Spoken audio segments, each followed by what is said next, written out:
Testing 1, 2, 3. Yes, the sounder is working. The microphone is working. And guess what? I'm working too. Hi, this is Stan Houston for Interesting Ideas. I have talked about my friend Bob, who passed away suddenly, and I have been asked to speak at his service to give a bit of a testimony, kind of a story about him. And I will be doing that, so I'll be leaving tomorrow, and we'll be in Tennessee on Friday for the service. I'll probably put the programs together during that time or by that time, and we'll continue on. But this will also let me do a brief intro to a lesson that we all need to learn. As I said, I've been asked to give a brief, and I will do that. They said 10 minutes. Well, I guarantee you I will not go over time and tell my story about my friend Bob. Well, as I said, that will lead to this lesson and then a further lesson about attractiveness. That's part of the program for today. So, program, it's ready. So let's begin right now.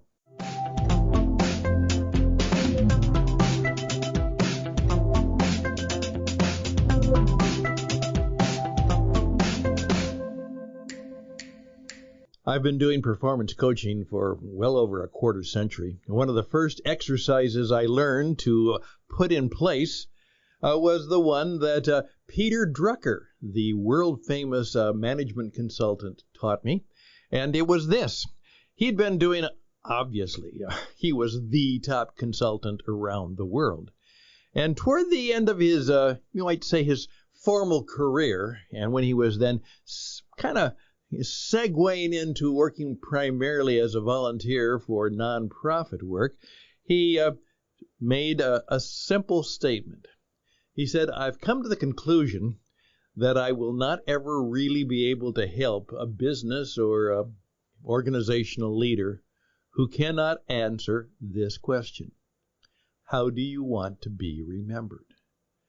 Now, that's a question where I took and said, okay, someday there's going to be perhaps some remembrance of you, some service, funeral performed in your honor or in celebration of your life or in your passing. And what do you want them to say? When you're dead and gone, what do you want them to say? And then remember, every day you get up, do something so you will end up that way. How do you want to be remembered? A very powerful question, and it's a question that I have continued to answer myself, and it has helped me to make a number of very difficult decisions, I hope for the best, because it's not important necessarily what people think of me today in that moment, but perhaps in the long run, in the long arc of things, and by the people who really matter. My family, my friends, my close colleagues. How do I want to be remembered? So that's a little bit of what I'm going to do, is I'm going to tell people the story of how I remember my friend Bob behind the microphone. So let's see how that goes. Well, you think about that now. Think about what you want people to say when that day comes for you, and inevitably in some way, of course, it comes for all of us. And then Peter Drucker, a modest soul with more than modest achievements, did give credit to the fact that he was not original, that an ancient writer in the Christian tradition, St. Augustine, basically asked that same question. How do you want to be remembered? Well, let that sit on your head for a while, and then we'll continue with the rest of the program. And I guess I'm going to be taking the challenge from you about describe the person that you would tell us about, that you would describe as very attractive. Tell us about a person who you would believe in your experience, was very attractive. So I'm going to do that as the program continues right now.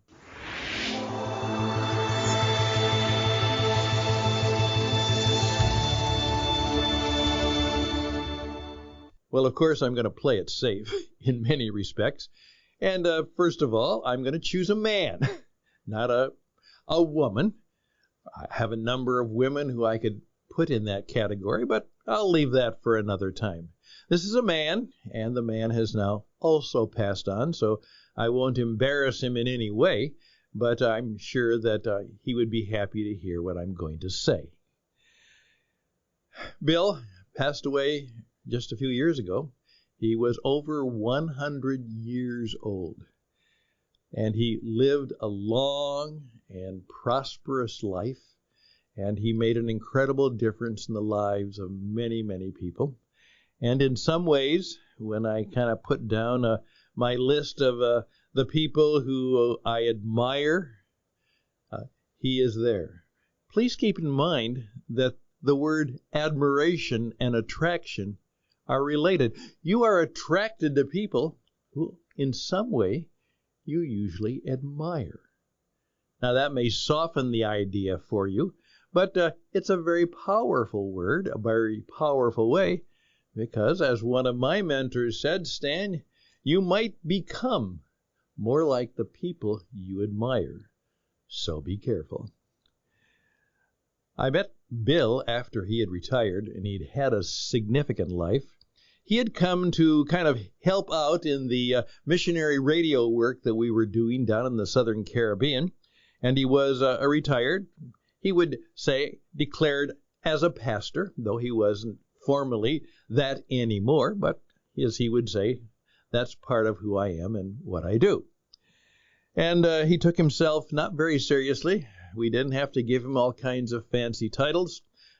He would just say, even though his name was William Hoke, just call me Bill. And we would do that, Bill. And occasionally we might say Pastor Bill, but just Bill. Had a fascinating story.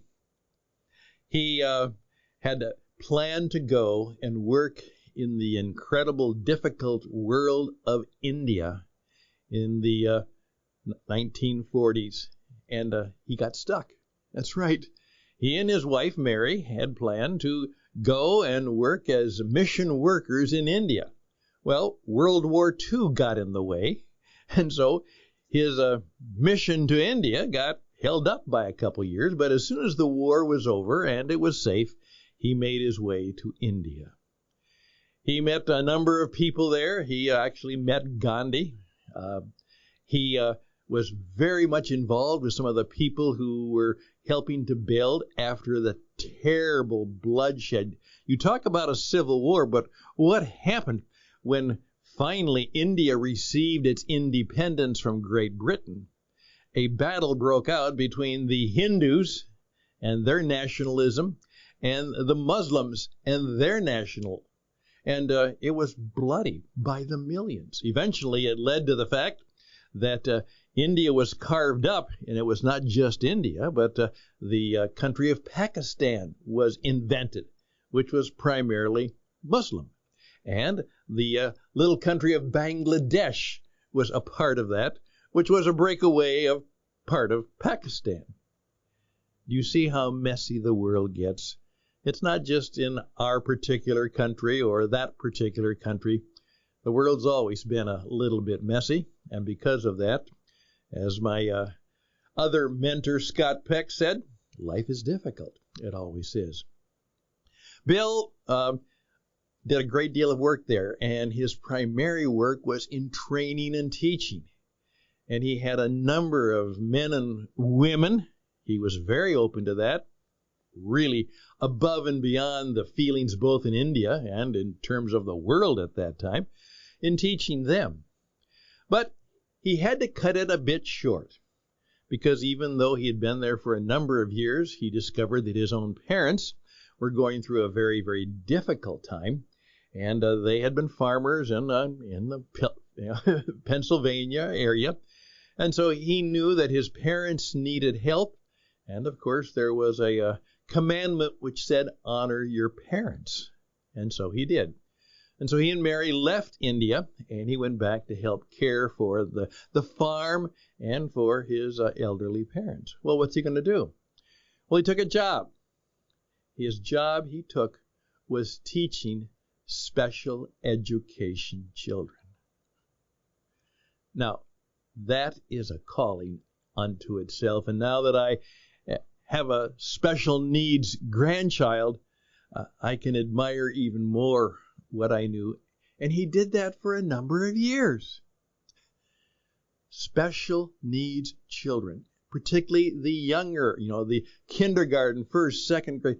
That's what this big, strapping, tall, good-looking, by the way, always well-dressed. He was the proverbial, old-fashioned, classic gentleman, not only in the way he carried himself and the way he, presented himself, but also in the way he dressed. He dressed himself.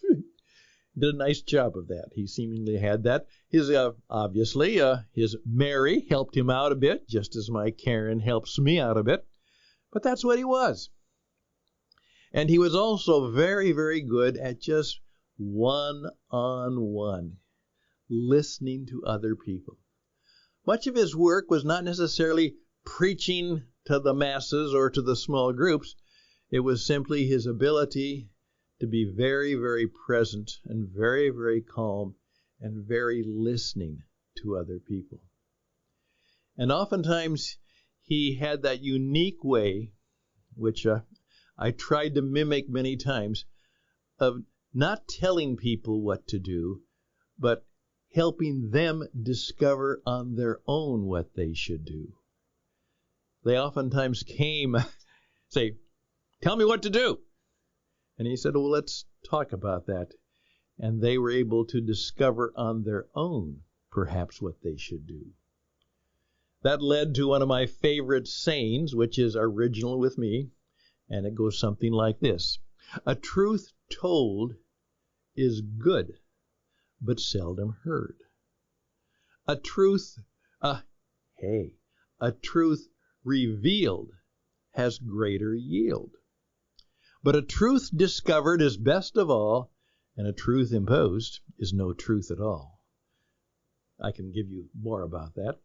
But he was the one who said just exactly that. I'm not here to impose my beliefs or my ideas on anybody. I'll help you discover that significant knowledge for yourself. After the time when Mary died, and that was another thing, he not only mimicked, he more than modeled what a good caregiving man should be about. Mary was actually just a year or two older than him, and her health had never been good. And obviously, in her later years, it was more than difficult. And then she was on dialysis for a good long time. Bill was there, and particularly what made him attractive was how he cared for his dear wife. Now, we oftentimes think of, the woman being the caregiver for the man, as that's oftentimes the case. But he was in good shape. She was not. And his caregiving for his dear wife was incredible until she passed on. And then he, obviously, in the retirement village, he was a very attractive man, just simply in who he was and what he was. And eventually one of the other widows in the place they lived was able to find him and talk him, as he said, she talked me into getting married again. and then he would, with a twinkle of his eye, said, but she didn't have to talk too hard. Bill Hoke, William Hoke, a man of deep faith and a man of incredible attraction. So there, I've done what I've asked you to do. tell you a story about somebody that you find attractive. I'm Stan Houston. The program is Interesting Ideas, designed to help you gain insight. That's right. Perhaps gain some influence, make an impact, and in the world today, be different and unique. We'll be right back.